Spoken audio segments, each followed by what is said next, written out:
안녕하세요. 오늘도 사연살롱을 찾아주셔서 감사합니다. 얼마 있으면 환갑을 바라보는 50대 후반 평범한 주부입니다. 지금으로부터 3년 전, 저는 하나뿐인 딸을 결혼시켰어요. 그리고 며칠 전 12시간의 진통 끝에 딸이 첫 아이를 출산했는데요. 예쁜 공주님을 낳아 양가에서 더없이 행복한 시간을 보내는 중입니다.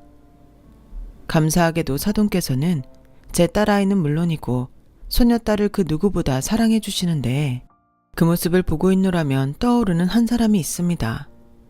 요즘 세상에 아들, 딸 차별한다고 하면 말이 많잖아요. 우선 저희 세대도 아들이건 딸이건 모두 똑같은 귀한 자식이라고 생각하니까요. 그런데 저희 시어머니는 그렇지 못한 사람이었어요. 때문에 오랜 시간 제 딸은 여자라는 이유로 할머니라는 사람에게 차별을 받았고 그에 따른 고질적인 상처가 있었는데요. 물론 아들 손자를 낳지 못한 저도 오랜 시간 고통을 받아야 했죠. 그렇다 보니 이제 갓 태어난 외손녀가 저에게는 특별하기만 한데 그러면 그럴수록 자꾸 떠오르는 시어머니 생각에 이렇게 몇 자 적어봅니다. 저와 남편은 같은 직장에서 만나 결혼하게 됐어요. 남편은 평소에는 말이 없는 편인데 평소 책임감이 강하고 표현은 서툴지만 마음만은 진국인 그런 사람이라 제가 많이 좋아했어요. 결혼만 하면 아이 둘 셋 낳고 마냥 행복하기만 할 줄 알았는데 결혼 후에는 지독한 시집살이가 저를 기다리고 있더군요. 남편은 홀 어머니를 둔 장남이었어요. 다행히 시어머니가 시아버지로부터 받은 유산이 많아 경제적으로는 여유가 많았죠. 가장 노릇까지는 하지 않아도 됐는데 밑으로 남동생과 여동생이 있었죠. 여동생은 딸이라는 이유로 자기 어머니께 차별을 많이 받았다고 했어요. 먹는 것부터 입는 것, 교육까지 오빠들과 극명한 차이를 두어 여동생이 속상해 우는 일이 많았다고 하더군요. 없는 집도 아니고 있는 집에서 차별을 받으니 여동생의 상처가 아무래도 깊었을 것 같아요. 그래서 남편이 알게 모르게 여동생을 많이 챙겼다고 해요. 늘 남편이 첫째라고 싸고 놀던 어머니에 대한 반감으로 여동생은 도련님보다 남편을 더 싫어했다고 하더군요. 그리고 20살이 되자마자 돈을 번다며 집을 나간 여동생은 2년 만에 시집을 간다면서 이제부터 자기한테는 친정 따윈 없다고 했다더군요. 그 마음이 오죽하면 그랬을까. 지금의 저는 그 상처가 너무나도 잘 보여요. 갓 시집을 왔을 때는 지금만큼 느낄 수 없었던 것 같아요. 더욱이 한 번도 보지 못한 시누이기도 했고요. 그 후 명절은 물론이고 저희 결혼식과 도련님의 결혼식에도 남편의 여동생, 시누는 모습을 보이지 않았어요. 그리고 시어머니는 서운한 기색도 없이 딸은 당연히 결혼하면 남이라며 신경도 쓰지 않았는데 앞날을 몰랐던 저는 그저 그게 안타깝다고 생각할 뿐이었죠. 제가 남 걱정할 때가 아니었는데 말이죠. 그렇게 결혼 후 시어머니는 저에게 여자는 밖에서 일하는 것보다 대를 이을 아들을 낳아야 한다고 신혼 시절도 저를 편하게 지내지 못하게 하셨어요. 게다가 저는 맏며느리였으니 그 집착이 어마어마했어요. 시도 때도 없이 아이 타령을 하시는데 그 스트레스와 강박 때문인지 아이는 좀처럼 생기지 않았어요. 그러면 그럴수록 조바심이 났던 시어머니는 제가 불임인 게 아니냐며 저를 산부인과와 용안 한의원에 끌고 다니셨죠. 드디어 결혼 6년 만에 지금의 딸을 임신하게 되었어요. 저의 임신 사실에 시어머니는 틀림없이 아들이라며 몇 날 며칠을 비싼 보양식을 해주시며 좋아하셨어요. 저는 임신 초기부터 아이가 아들이 아니면 어떡하나 걱정스러운 마음에 마음 편히 퇴교도 하지 못했어요. 밤이면 딸을 낳아 시어머니에게 호되게 당하는 그런 꿈을 꾸기도 했는데 그래서인지 임신 기간 동안 하혈도 여러 번 하고 배도 자주 뭉쳐 고생을 많이 했었죠. 그러다 여느 때처럼 진료를 보는 중 뱃속의 아이가 딸이라는 걸 알게 되었어요. 하늘이 무너지는 것 같고 눈앞에 화가 잔뜩 난 시어머니 얼굴이 아른거리는데 지금 생각해도 딸에게 미안하지만 그때는 아이를 낳아도 앞이 캄캄하기만 하겠다는 생각밖에는 없었네요. 당신 아까부터 얼굴이 왜 그래? 설마 의사 선생님이 딸이라고 해서 그런 거야? 성별이 뭐가 중요해. 우리 아이가 건강하다는 게 중요하지. 모르는 소리 하지 마. 당신도 당신 어머니 알잖아. 분명 손녀인 거 알면 난리 날 텐데 나 벌써부터 무섭단 말이야. 아, 우리 엄마도 참. 그래도 너무 걱정하지 마. 뱃속에 애한테 안 좋아. 내가 어떡하든 자기랑 우리 애기 상처받지 않게 지킬 거니까 나만 믿어. 남편은 걱정 가득한 얼굴로 그런 약속을 했어요. 하지만 저도 남편도 그 약속이 잘 지켜지긴 어렵다는 걸 이미 알고 있었죠. 그래서 솔직히 할 수 있다면 남편도 신우처럼 아예 시댁과 연을 끊고 살았으면 좋겠다고 생각했는데요. 그저 생각만 있었을 뿐 맏며느리인 제가 그런 내색을 할 수는 없었어요. 그렇게 시간이 흘러 진통이 시작됐고 시어머니는 제가 20시간의 상고 끝에 큰 고비까지 넘어가며 딸아이를 낳자 예상대로 어떻게 딸을 낳을 수 있냐며 화를 내셨어요. 그곳에는 딸의 출산을 걱정해 달려온 저의 친정 부모님도 계셨는데 말이죠. 게다가 아이를 낳는 과정에서 저는 장시간 출혈이 있었고 상황이 좋지 않아 출산 직후 대학병원에 옮겨져 응급수술까지 받아야 했는데 시어머니는 걱정은커녕 아들도 못 낳은 주제에 무슨 유난이냐며 혀를 차셨다고 하더군요. 그러면서 걱정 가득한 친정 부모님에게 둘째 준비해야 하는데 자궁이 부실해서 큰일이라며 헛소리를 하셨다는데 그때 저희 엄마가 이성을 잃고 한 소리를 하자 어머, 딸은 엄마를 닮는다고 하던데 지금 보니 안 써둔 성줄머리가 영 못 쓰겠네요. 나는 이만 내 집에 갈랍니다. 이거 원 쓸모없이 돈만 썼잖아. 라며 뒤도 돌아보지 않고 병원을 나가셨다고 하는데 남편이 죄송하다고 몇 번이고 시어머니 대신 허리를 숙였다고 했어요. 하지만 시어머니는 바라던 손자가 아닌 것이 화가 났는지 수술 후 막 회복을 한 저에게 따지듯 이렇게 말씀하셨는데요. 아니, 그 좋은 걸 먹고 어떻게 계집애를 낳을 수 있니? 너도 참 양심 없다. 거기에 자궁 출혈? 나 원참 기가 막혀서 그동안 먹은 보약값 다 어쩔 거야. 엄마, 그만 좀 하세요. 수술하고 이제 막 몸 추스르는 사람한테 그게 지금 하신 말씀이세요? 그리고 그 보약은 엄마가 싫다는 사람한테 억지로 먹인 거잖아요. 뭐야, 넌 누구 편이야? 아무리 지처가 좋아도 그렇지 지금 애미 앞에서 지처를 두둔하는 거야? 내가 나만 좋자고 그래?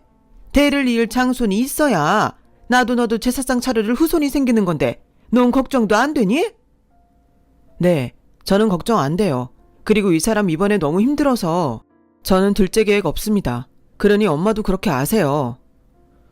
뭐야? 너 미쳤어? 네가 장남인데 둘째를 안 낳으면 어떡하겠다는 거야?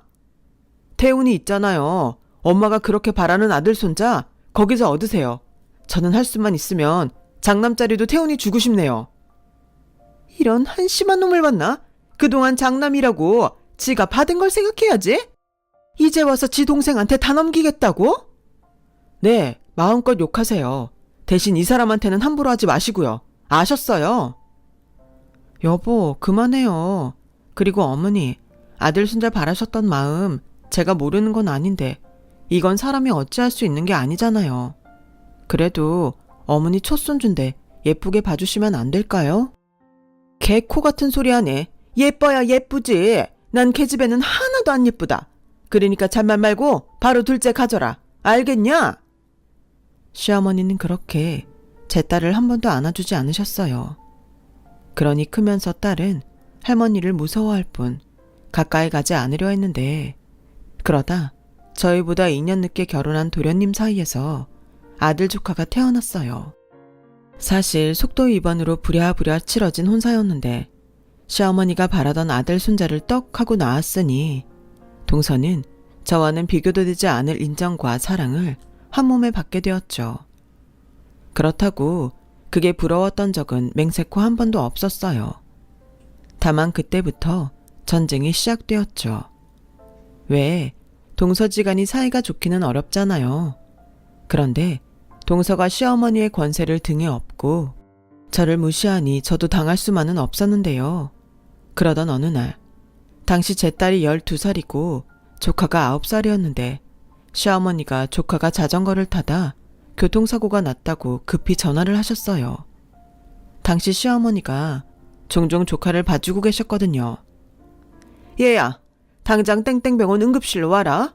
우리 장손이 자전거를 타다 많이 다쳤어. 네? 지석이가요? 알겠어요.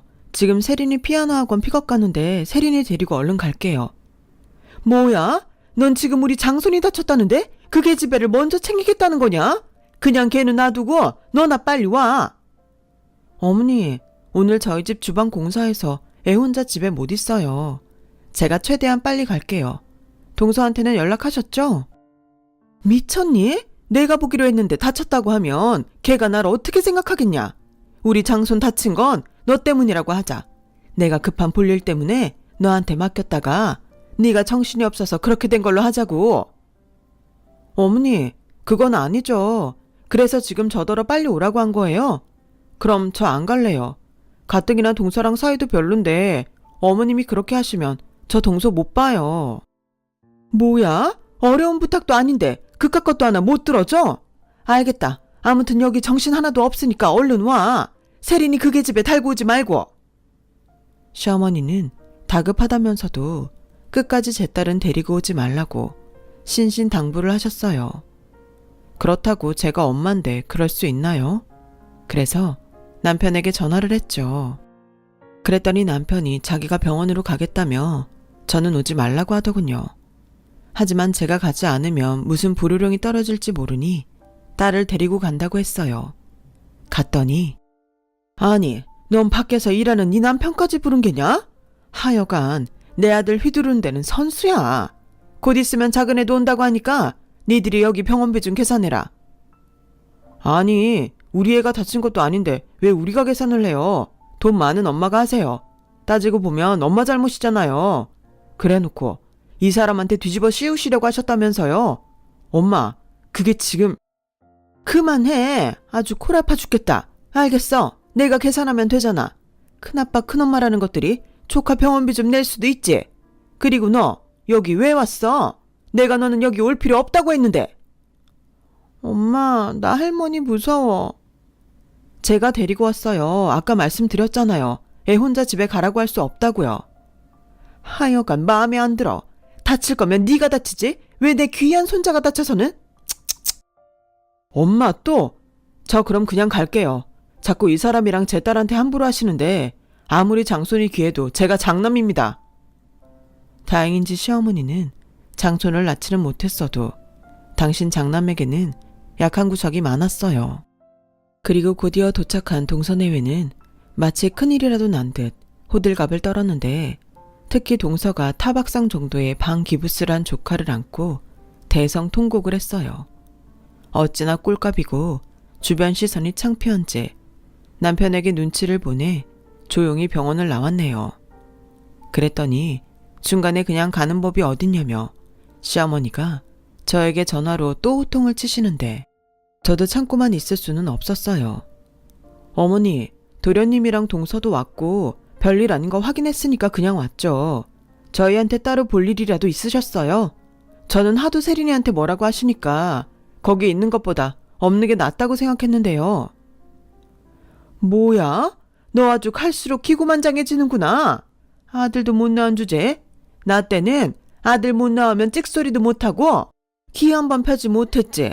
근데 너는 내 아들의 이젠 시애미까지 우습게 보냐? 그런 적 없지만 그렇게 느끼셨다면 죄송해요.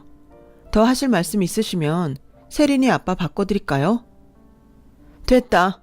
너는 오늘 사골 좀 사다가 밤새 끓여서 내일 아침에 지석이네 갖다 줘라. 뼈에는 사골만한 게 없지 않니? 네? 나는 할 말 다 했다. 끊으마. 시어머니는 제가 뭐라고 할 것 같으니 냉큼 전화를 끊었어요. 그리고 황당한 저는 다시 전화를 걸까 고민하다 동서한테 말하는 게 나을 것 같아 동서에게 전화를 걸었는데요. 동서, 조금 전에 어머니한테 전화가 왔는데 혹시 지금도 같이 있어? 아니요. 왜요? 아니, 나한테 사골을 끓여서 지석이 먹이라고 하시는데 우리 집 주방 공사 중이라 불을 못 쓰거든. 나중에 알고 서운해할까봐 전화했어. 어머, 좋은 핑계네요. 하필 왜 멀쩡한 주방 공사를 한다고. 아무튼 알았어요. 어차피 좋은 마음으로 해주실 것도 아닌데 제가 뭘 믿고 그걸 제 아들한테 먹이겠어요. 그건 알겠고 내일 아침에 세린이나 저희 집에 보내주세요. 왜? 아니, 기부스를 하고 있는데 가방은 누가 들어줘야죠. 사촌 좋다는 게 뭐예요? 통기부스도 아니고 방기부스 하면서 내 딸한테 가방을 들려 보내겠다고? 됐거든. 엄마인 동서가 해. 저는 늘 이런 식의 기싸움을 벌이며 근 20년을 살았어요. 그리고 아이들이 크면 클수록 그 정도는 심해졌는데 애석하게도 제 딸이 공부는 그다지 소질이 없어 늘 조카와 비교를 당해야 했죠. 조카는 시어머니와 동서가 과외의 학원에 아주 극성이라 성적이 그럭저럭 잘 나왔거든요. 그러니 시험 때만 되면 비교를 하고 먼 미래까지 싸잡아서 제 딸은 머리가 나빠서 고생하고 살 거라고 악담을 하셨는데요.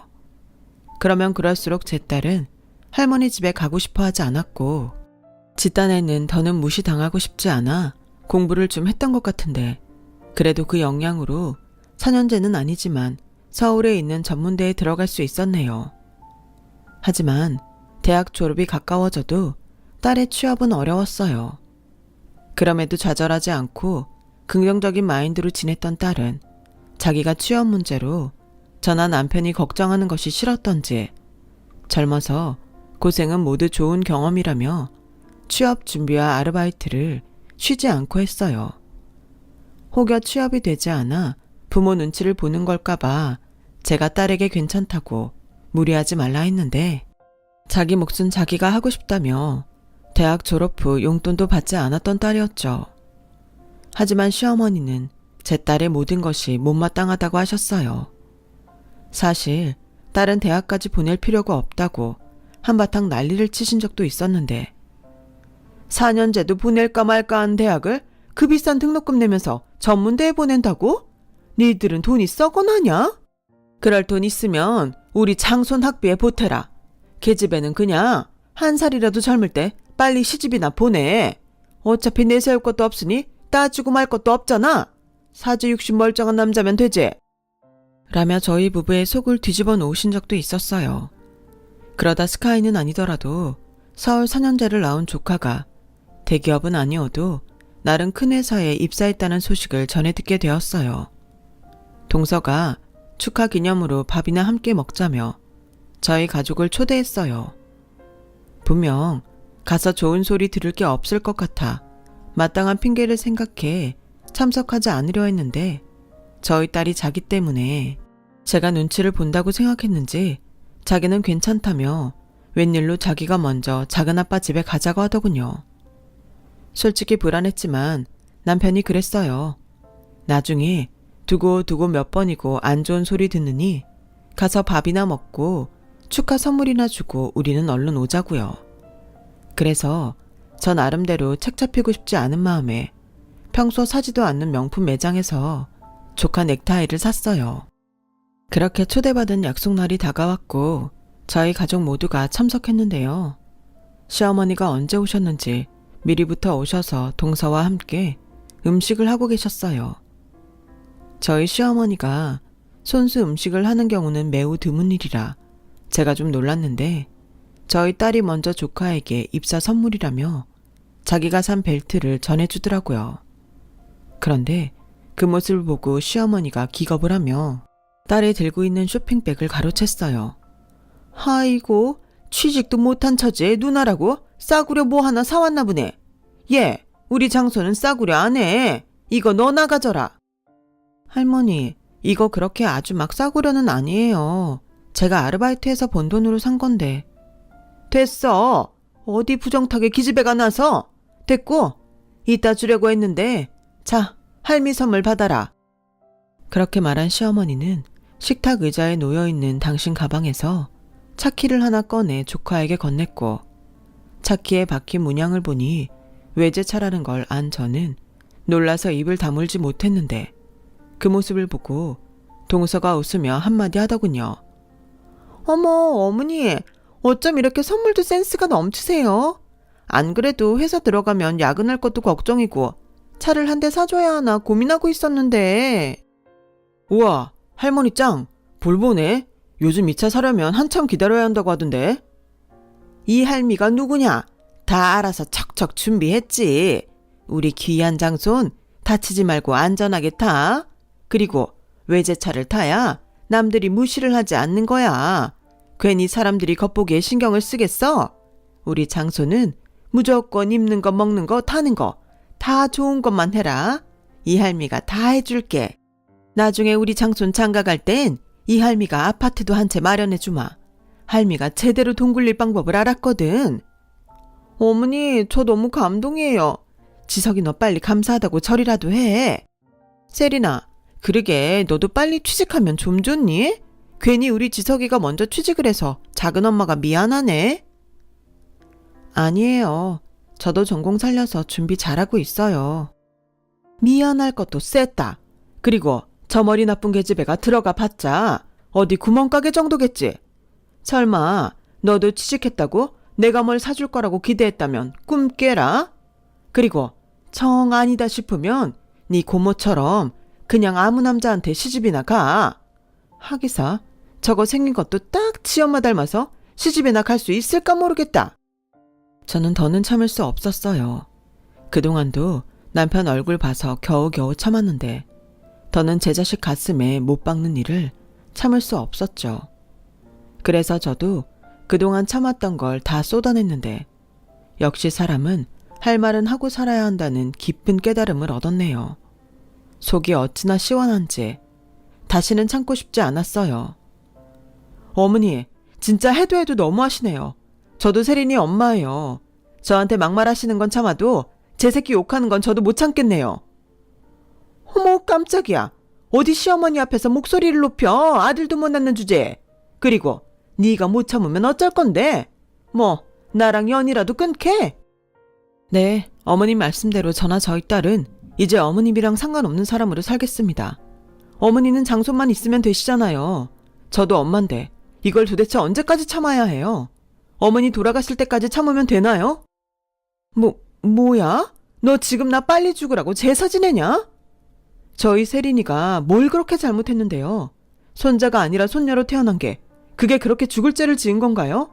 도대체 언제까지 애 가슴에 상처 주실 건데요? 상처 같은 소리 하네? 어디서 시애미한테 눈을 동그랗게 뜨고 따져들어? 네가 그러니까 내가 네 딸이 더 보기 싫은 거야. 지도 맏며느리고 염치가 있으면 어떡하든 둘째로 아들을 낳을 생각을 했어야지. 무슨 잘못이냐고? 그걸 여태 몰라서 묻는 거야? 어머니, 저 세린이 낳고 거의 죽다 살아났어요. 그래서 세린이 아빠도 둘째 같지 않겠다고 한 건데 어머니는 제가 아들 손자 낳고 이 세상 뜨길 바라세요? 됐다. 너 어차피 다 늙어서 애 낳고 싶어도 못 낳잖아. 결론적으로 넌 우리 집에 와서 한 게 없다는 소리야. 그럼 고분고분하게 굴 것이지 어디서 어른 앞에서 소리를 질러? 네가 그렇게 영 끊겠다고 하면 내가 무서워할 줄 아냐? 엄마, 그만하세요. 저도 더는 못 참아요. 한두 번도 아니고 이렇게 볼 때마다 막말을 하시는데 저희가 엄마 뵈러 오고 싶겠어요. 세린이랑 여보, 일어나. 그리고 이 시간 이후부터 저도 미숙이처럼 가족 없다고 생각하고 살게요. 엄마 돌아가셔도 상주는 제가 아니라 지석이 애비가 하면 되죠? 그럼 오래오래 만수무강하세요. 세린아, 가자. 당신도 진정하고 일어나. 선물 줄 것도 없으니까 다시 챙기고. 저희는 그날 이후 시댁과 연을 끊게 되었어요.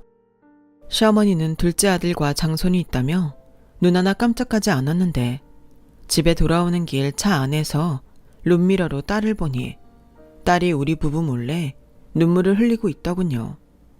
정말 억장이 무너지는 것 같았어요. 태어나 단 한 번도 할머니의 정을 느끼지 못한 아이인데 그게 뭐라고 저렇게 우나? 제 속이 너무 아팠죠. 그날 저녁 남편은 더는 미련도 없다며 저에게 시어머니나 다른 가족들이 찾을 수 없는 다른 동네로 이사를 가자고 했고 저는 좋다고 했어요. 그렇게 10년 넘게 산 집을 부동산에 내놓았고 이사 갈 곳을 알아보는데 평소 친구들 만나는 것을 빼면 늦거나 외출도 잘하지 않는 딸이 무슨 일인지 매일같이 옷차림에 신경을 쓰고 집에 오는 시간도 늦어져 조금씩 제 신경이 쓰이기 시작했어요. 그래서 조심스럽게 만나는 친구가 있냐고 딸에게 물었는데 딸은 사실 만난 지 1년이 넘은 남자친구가 있다며 결혼까지 생각하고 있다고 하더군요. 겉으로는 그럴 수 있다고 말했지만 속으로는 사실 엄청 놀랐어요. 어릴 때 친하게 지내는 남자친구들은 종종 봤지만 결혼까지 생각하고 만나는 사람이 있다니 놀라지 않을 수 없었죠. 품 안의 자식이라고 딸이 성인이 되었지만 저에겐 어린 자식일 뿐이었거든요. 하지만 그렇다고 안 된다고 할 수 없기에 1년이나 만났으니까 그럼 집에 한번 데리고 오라고 해서 남편과 함께 자리를 마련했는데 걱정했던 것보다 인성이 참 바르고 조금 무뚝뚝한 제 딸에 비해 싹싹한 구석이 많은 딸의 남자친구가 저와 남편은 무척 마음에 들었어요. 그래, 자네는 무슨 일을 하나? 아, 저는 평범한 직장인입니다. 두 사람은 어떻게 만난 거예요? 우리 딸이 아직 취업 전이라서. 그게 사실 세린이가 제 생명의 은인이에요. 제가 길에서 뺑소니를 당했거든요. 근데 세린이가 차에 치인 저를 보고 차 번호도 사진으로 찍어놓고 저를 119에 신고해서 병원에 갈 수 있게 해줬어요. 사진에 찍힌 차 번호로 범인도 잡았고요. 어머, 세상에. 부모님이 많이 놀라셨겠네. 네, 제가 어머니가 일찍 돌아가셔서 안 계시거든요. 할머니랑 아버지가 많이 놀라셨어요. 그래서 세린이한테 살해를 하려고 했는데 세린이가 해야 할 일을 한 거라며 어떤 살해도 받지 않겠다고 하더라고요. 요즘 세상에 그런 사람이 어디냐고. 저희 아버지가 세린이 엄청 팬이에요. 뭐야, 그럼 세린이 너 벌써 어른들께 인사한 거야? 아빠, 그게 그 사고 이후로 내가 일하는 곳에 자주 오셨어. 너무 고마워서 살해를 꼭 하고 싶다고 찾아오신 건데 내가 안 받는다고 하니까 자주 오셨어. 그리고 이 사람도 자꾸 보다 보니까 좋아졌고 할머님도 집에 여자가 없어서 나를 많이 예뻐해 주셔. 친손녀처럼 잘해주시거든. 저는 왜 그때 저희 시어머니 얼굴이 떠올랐는지 모르겠어요. 그리고 아마도 같은 연배의 어른일 텐데 딸이 그런 어르신께 이쁨을 받는다고 하니 딸이 왜 결혼까지 생각하며 연애를 하는지 이해가 가더군요. 그래서 저희 부부는 조금 이른 나이지만 흔쾌히 두 사람의 결혼을 허락했어요. 다만 취업이 되지 않아 시집을 가는 것처럼 보이는 건 제가 너무 싫어 딸에게 아이를 낳기 전까지는 일을 했으면 좋겠다고 했는데 딸이 먼저 반가운 소식을 알려주더군요. 그게 있잖아. 이 사람이 추천해서 면접을 본 회사가 있거든. 근데 그 회사에서 연락이 왔네. 다음 달 1일부터 출근하라고 하는데 그때가 신입사원 입사식이래. 어머, 세상에 나 너무 잘됐다. 축하해 우리 딸. 그래, 네가 그렇게 바라던 취업이었으니까 열심히 해. 저희는 그렇게 기쁜 마음으로 상견례 날짜를 잡았어요. 그리고 긴장된 가운데 예비 사돈을 만나게 되었는데요. 이야기를 나눠보니 성품도 좋으시고 무엇보다 저희 딸을 많이 예뻐해 주신다는 걸 느낄 수 있었어요. 그런데 저기 이 자리에서 말씀을 드려야 할 것 같은데요. 사실은 제가 작은 회사를 운영하고 있습니다. 저희 아들이 거기 부사장으로 거의 모든 운영을 도맡아 하고 있는데 우리 예비 며느리가 취업 걱정을 하고 있다고 해서 제가 인사과에 말해서 먼저 검증을 했어요. 저희 회사 관련 자격증도 많고 무엇보다 성실하다는 걸 제가 잘 아니까 합격을 시켰는데 이건 우리 예비 며느리도 모르는 내용이라. 아버님, 그게 지금 무슨 말씀이신지. 그럼 다음 달 1일부터 출근할 회사가 아버님 회사인 거예요? 미안하다 세린아. 내가 명우한테 말하지 말라고 했어. 기분 나빴다면 사과할게. 간혹 엄한 거에 눈이 멀어서 접근하는 것들이 있거든. 우리는 귀한 식구를 얻고 싶은 거라 사돈께도 죄송합니다. 아, 네. 솔직히 지금 생각하면 그때는 예상치 못한 말에 얼이 나가 있던 것 같아요. 결국은 딸의 취업이 낙하산이라는 것 같아 그 부분도 썩 유쾌하진 않았는데 바깥 사돈께서 이런 저희 마음을 아셨는지 다시 한번 이런 말을 하더군요. 오해하지 마세요.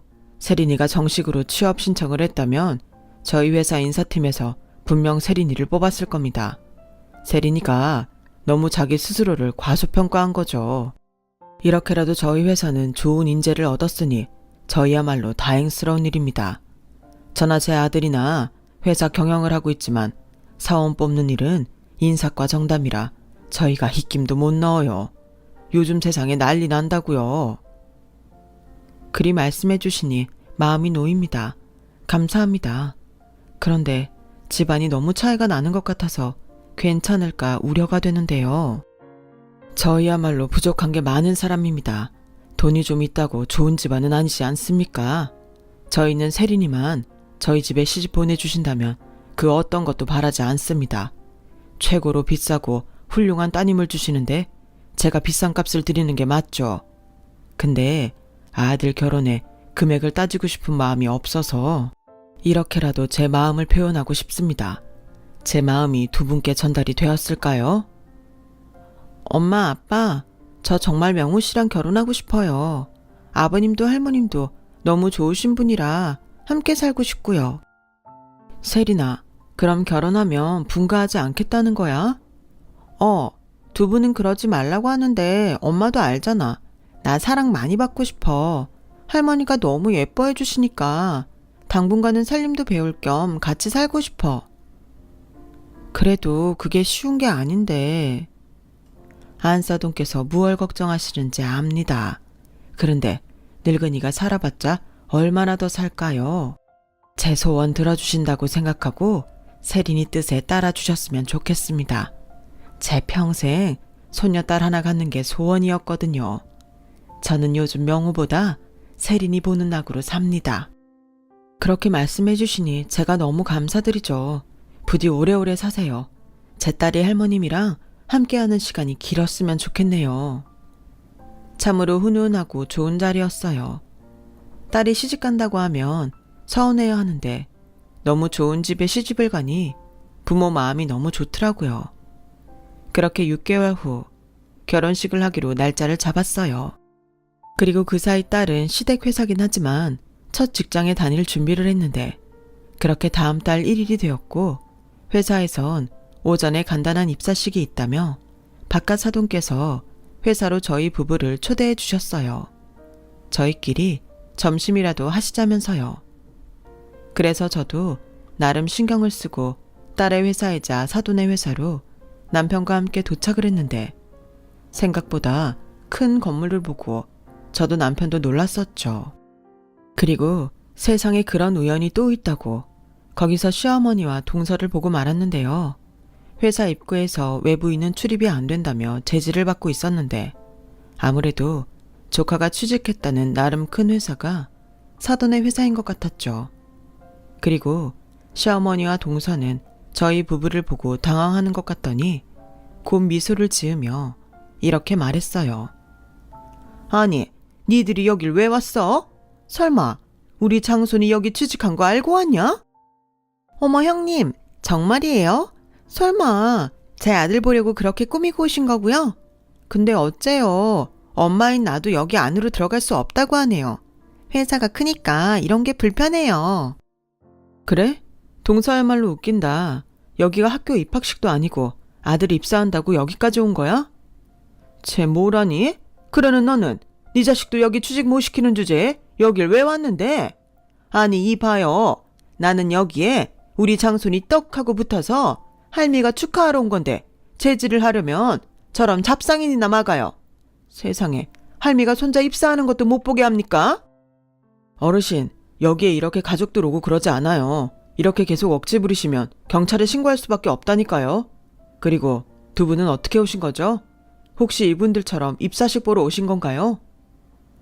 아니요, 저희는요. 제가 황급히 이야기를 하려 했어요. 그러자 언제 왔는지 제 딸이 1층 세미나실에서 나오고 있었고, 아무래도 예비사위한테 저희 안내를 부탁받은 것 같아 보였는데, 정장을 입고 있는 제 딸을 본 시어머니와 동서가 눈이 뒤집혀 제 딸에게 쏘아붙였어요. 아니, 네가 여기 왜 있어? 재수없게. 설마 넌 네 동생 백으로 뭘 어째 보려는 거야? 이봐요, 우리 말고 쟤를 잡아요. 쟤야말로 여기 직원도 아닌데 저렇게 버젓이 안에 들어가 있잖아요. 그럴 리가 없습니다. 저희가 다 확인하고 안으로 들어가게 하니까요. 아니, 답답하네. 제가 저희 조카인데 전문대 출신에 취업도 되지 않아서 놀고 있거든요. 그런 애가 무슨 수로 이렇게 큰 회사를 들어오나요? 상식적으로 이해가 가세요? 동서, 말 다 했어? 왜? 작은 애가 없는 말 한 것도 아닌데. 세린이 너 여기 와서 빨리 네 입으로 무단으로 안에 들어간 거라고 불어. 할머니야말로 수대받지 않으셨으면서 여길 왜 오셨어요? 그리고 저기 두 분은 사장님이 정식 초대로 오신 분입니다. 오늘 손님 오신다고 전달 받으셨다는데 확인 가능할까요? 네, 귀빈 방문 예정이라고 보고받았습니다. 두 분 안으로 들어오시죠. 바로 사장님이 계신 곳으로 안내하겠습니다. 뭐야? 왜 니들은 들어가는데 우리 못 들어가? 나도 들어갈 거야. 그리고 니들이 뭔데 이 큰 회사 사장을 만나냐? 그야 다 그럴만 하니까 그러죠. 엄마야말로 그만 창피당하시고 돌아가세요. 뭐야? 그때였어요. 저희 부부가 안으로 들어갔는데 시어머니가 무슨 힘인지 저희보다 먼저 비집고 안으로 들어가셨고, 자기도 사장님을 만나 당신 장손 잘 부탁한다며 인사를 하겠다고 억지를 부리셨는데, 밖이 소란스러우니 예비사위가 걱정이 된 듯 세미나실에서 나오더군요. 세린아, 무슨 일 있어? 왜 이렇게 늦어? 어머님 아버님 오셨어요? 어머님 아버님? 이건 또 무슨 개소리야? 넌 누군데 얘한테 이름을 불러? 아, 세린이 너 남자 하나 꿰찼냐? 어머니, 자네 더 들을 것도 없네. 두 사람 안으로 들어가. 이제 곧 행사 시간이잖아. 너 지금 나 무시했냐? 이년이 칸이 배 밖에 나왔구만. 시어머니는 제 말이 기분이 나빴는지 단숨에 제 딸 머리채를 잡아채더니 그대로 밀치셨고, 깜짝 놀란 예비사위가 무슨 짓이냐며 소리를 치니 시어머니는 거침없이 예비사위에게 발길질을 하시는데 아주 아수라장이 따로 없었어요. 상황이 이러니 경비 직원들은 잔뜩 몰려와 시어머니를 붙잡았고, 시어머니는 그런 상황에도 무슨 생각인지 이런 말을 하셨어요. 내가 누군 줄 알고 이것들이 까불어? 내 손자가 여기에 입사를 했다고. 정정당당하게 척하고 붙었는데 니들이 뭔데 나한테 함부로 해? 참 어이가 없었죠. 이쯤 되면 무슨 상황인지 살필만도 한데 시어머니는 정말 아나무인답게 당신 하고 싶은 대로 다 하셨어요.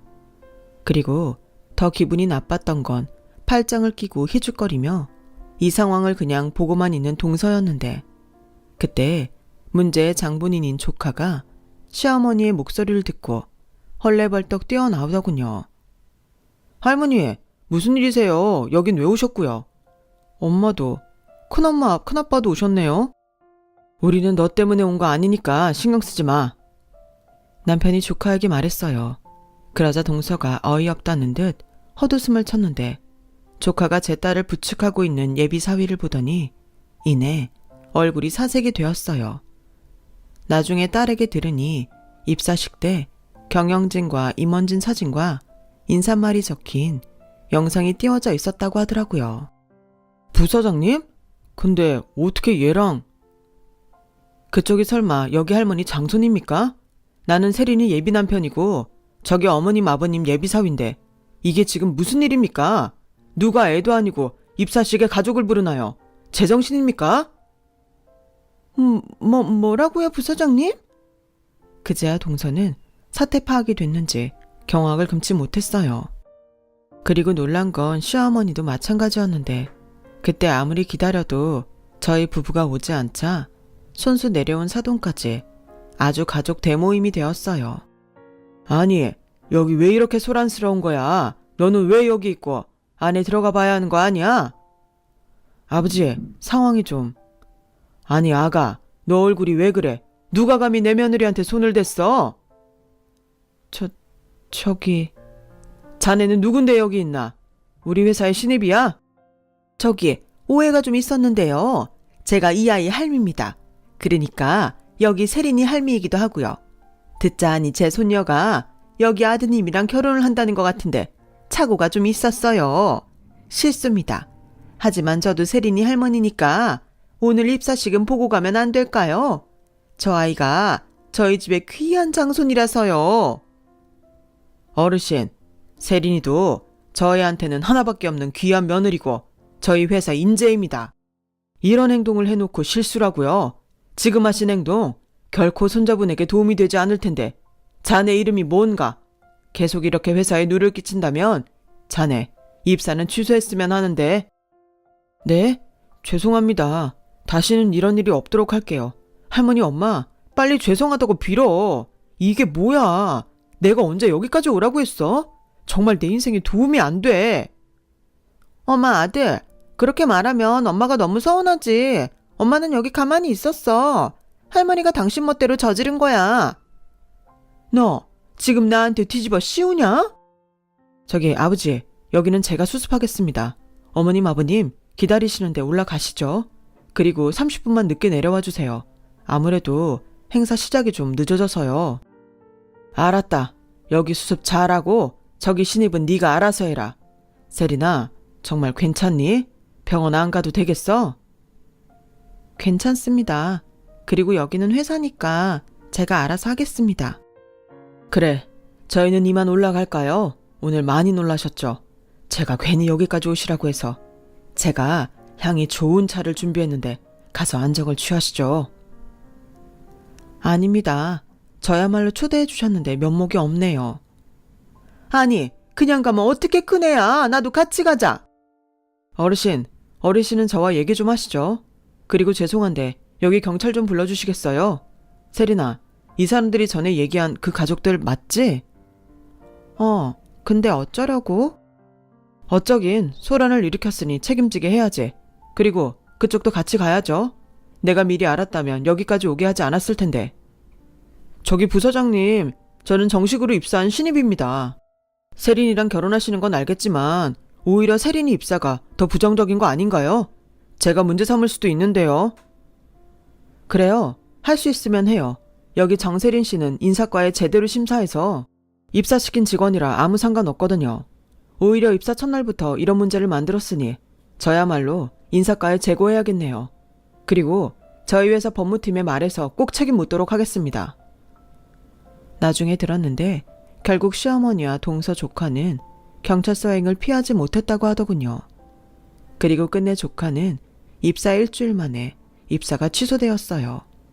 조사를 해보니 면접 때 지인 찬스를 쓴 게 들통이 났다고 하더라고요. 그런데도 삐뚤어진 조카는 이 모든 일이 저희 딸 때문에 일어난 일이라며 집을 나갔는데 그날 이후 시어머니와 동서, 도련님까지 이사 준비로 바쁜 저희 집에 찾아와 사돈이자 사장님에게 조카를 다시 회사에 다닐 수 있게 해달라며 무릎까지 꿇고 사정했어요. 하지만 그건 저희가 할 수 있는 일이 아니었는데 그때 시어머니가 눈물까지 흘리며 전혀 예상하지 못한 말을 하기 시작하더군요.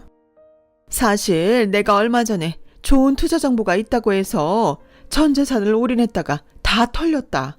사기였어. 나는 그것도 모르고 빚까지 져서 투자를 했으니 지금 이거 수습할 사람은 우리 지석이밖에 없다. 지금 얘네 집도 대출금은 못 내서 경매에 들어갈 판국이야. 그동안은 내가 잘못했다. 이런 일이 생길지 내가 알았냐? 이번만 니들이 나나 우리 지석이 살려주면 내가 다시는 세린이 무시하지 않으마. 아니, 다시는 니들 앞에 나타나지 않겠다.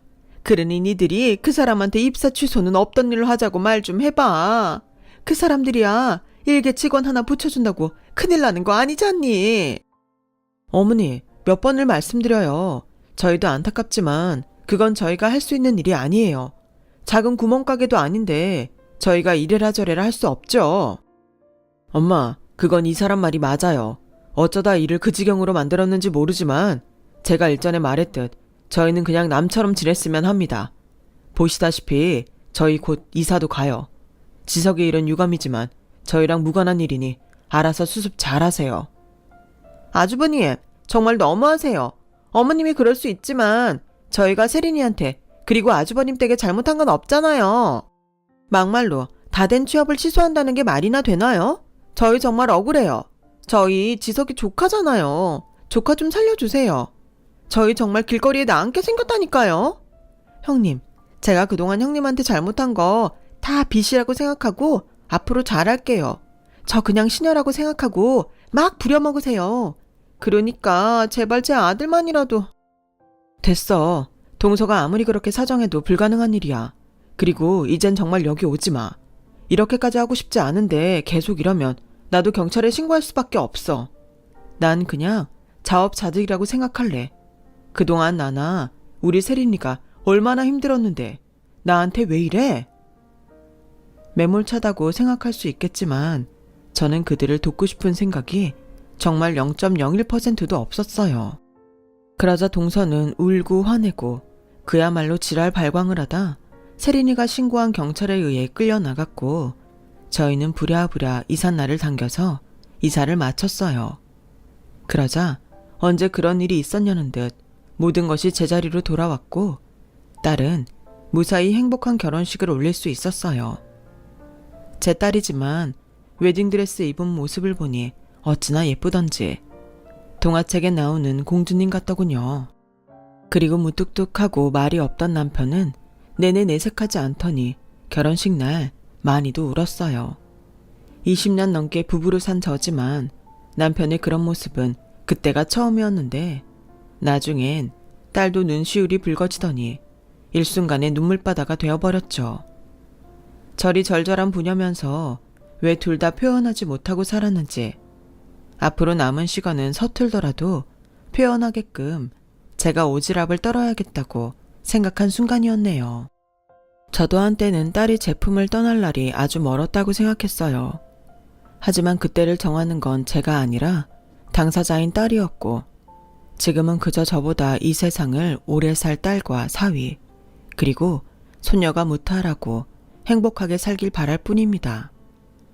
그 후 시어머니는 지금도 행방을 알 수 없을 정도로 행방이 묘연해지셨는데 도련님 말에 의하면 전 재산을 날리고 빚더미에 올라 도망을 갔지만 어느 조용한 절에 숨어 지난날을 후회하고 계신다고 했어요. 거기에 금방 마음을 잡길 바랬던 조카의 방황은 금방 끝나지 않았더라고요. 그 여파로 동서와 도련님이 이혼까지 하게 되었고 지금 생각하면 조카도 돌아올 곳이 없어 계속 방황을 하는 건 아닌지 안타까운 마음입니다. 부디 조카라도 좋은 인연을 만나 마음을 잡을 수 있길 바랄 뿐이에요. 그리고 끝으로 제 딸이 지금 하는 일과 가정에 최선을 다하길 바라며 이제 막 태어난 외손녀도 온 가족의 사랑을 받으며 건강하게 자라길 바라면서 제 사연을 마치도록 하겠습니다. 저의 이야기 들어주신 모든 분께 감사의 말을 전합니다. 항상 건강하시고 행복하세요. 오늘은 어제보다 더 나은 날이 되길 진심으로 바라겠습니다. 여러분, 사연 댓글에 응원과 현명한 조언 부탁드려요. 좋아요와 구독은 저에게 큰 힘이 됩니다. 오늘도 좋은 일 가득하세요.